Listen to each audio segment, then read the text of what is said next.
आपने कहा कि मुझे प्रिसाइडिंग जज अबुल हसनात से इंसाफ की कोई उम्मीद नहीं थी और मैंने जल्द अज जल्द इनकी अदालत से जमानत की दरखास्त वापस लेने और इसे बराह रास्त हाई कोर्ट में दाखिल करने की तजवीज पेश की थी।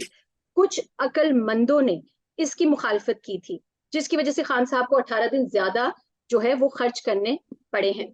ये अक्लमंद कौन है?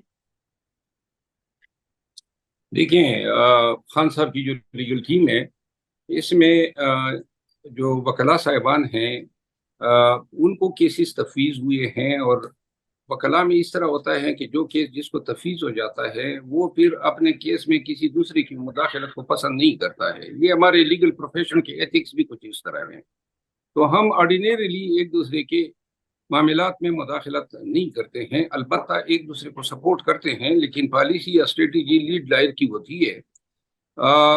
ये जो मैटर था, ये साइफर केस में, इस केस से पहले मैंने ये तजवीज़ दी थी, जब खान साहब अभी गिरफ्तार नहीं हुए थे, तो मैंने लीगल टीम की जो हमारा ग्रुप है और खान साहब मौजूद थे, तो मैंने उसमें एक तजवीज़ दी थी। मैंने कहा था कि चूंकि नीचे की अदालतें जो हैं वो ज़्यादातर जो हैं वो इन्फ्लुएंस्ड हैं और इंसाफ की तवक्को बहुत कम है, तो हमें हाई कोर्ट में ये जमानतें सारी, यानी कि नेब की जमानत है या एटीसी की जमानत है, जो इंसदाद दहशतगर्दी के मुकदमात है या सीशन मुकदमात हैं, या लाहौर में जितने मुकदमात हैं, इन तमाम मुकदमात को हमें यहाँ से विड्रा करके हाई कोर्ट्स में दायर करने चाहिए।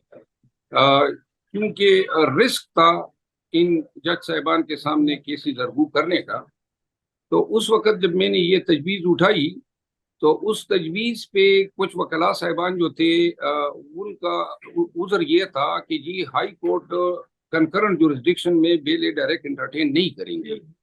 लेकिन चूंकि खुद मैं 2022 में एक ऐसा ही केस सुप्रीम कोर्ट लेकर गया था, आपको याद होगा कि एक जज साहब जो थे, आफ्ताब अफरीदी उनका नाम था, उनका मर्डर हुआ था, उनकी बेगम, उनकी बहू, उनके पोतों समेत। और उसमें मुखालिफ पार्टी जो थी वो मरहूम अब्दुल लतीफ अफरीदी एडवोकेट थे, जो सुप्रीम कोर्ट बार एसोसिएशन के सदर थे, और बाद में उनका भी मर्डर हुआ। तो वो केस में लेकर गया था, अब्दुल माजिद अफरीदी वर्सेस अब्दुल लतीफ अफरीदी। अब्दुल लतीफ अफरीदी जो हैं, उन्होंने अपनी बेल उस केस में डायरेक्ट हाई कोर्ट से कराई थी इंसदाद दहशतगर्दी के मुकदमे में। तो मैं इस उज़र पे गया सुप्रीम कोर्ट में कि जी चूंकि ये डायरेक्ट सुप्रीम कोर्ट में आया है, इसको पहले इंसदाद दहशतगर्दी की अदालत से बेल करानी चाहिए थी। ये मेरा उज़र था। सुप्रीम कोर्ट ने इस पे एक तारीखी फैसला दिया और ये रूल किया कि किसी भी पार्टी को फोर्स नहीं किया जा सकता है कि वो सबसे पहले हाई कोर्ट आने से पहले की कोर्ट ऑफ फर्स्ट इंस्टेंस के पास जाएगा। ये उसकी सवाबदीद है, वो अपना एक फोरम लूज कर रहा है। तो वो जजमेंट की रिपोर्ट भी हो गई। तो ये एक आर्टिकल 187 के तहत एक मशाल राह है पाकिस्तान भर की अदालतों के लिए और बाइंडिंग इफेक्ट है। तो उस जजमेंट के तनाजुर में मैंने ये कहा कि हमें जाना चाहिए डायरेक्ट हाई कोर्ट में। लेकिन उस वक्त वकला साहिबान, शायद उनकी रिजर्वेशन ये थी, जिस पे हमारा इख्तलाफ था कि कानूनी आपस में एक टीम का राय से इख्तलाफ होता है।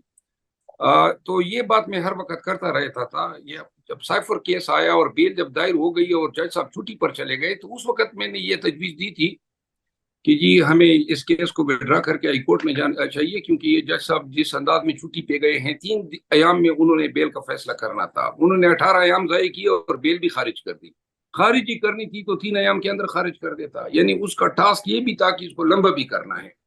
और इस जज साहब की जिस अंदाज में इसने प्रोसीडिंग कंडक्ट की, बल्कि इस्लामाबाद में जिस तरह चेयरमैन पीटीआई ने कहा है कि हमें इस्लामाबाद में अब इंसाफ जो है बिल्कुल नहीं मिल रहा है, और हमने सुप्रीम कोर्ट में एक दरखास्त की है आर्टिकल 186 के तहत कि हमारे चेयरमैन पीटीआई के तमाम मुकदमात इस्लामाबाद से या लाहौर हाई कोर्ट या पेशावर हाई कोर्ट मुंतकिल किए जाए।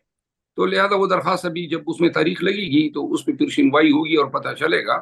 तो ये वो पीछे बैकग्राउंड था जिसकी वजह से मुझे ये कहना पड़ा। लेकिन ये है कि ये किसी की कसदन कोई ये नहीं थी। बेसिकली लॉ में हर एक की अपनी एक अप्रोच होती है। मेरी अप्रोच डिफर हो सकती है दूसरे वकील साहब से, तो मेरी अप्रोच ये थी।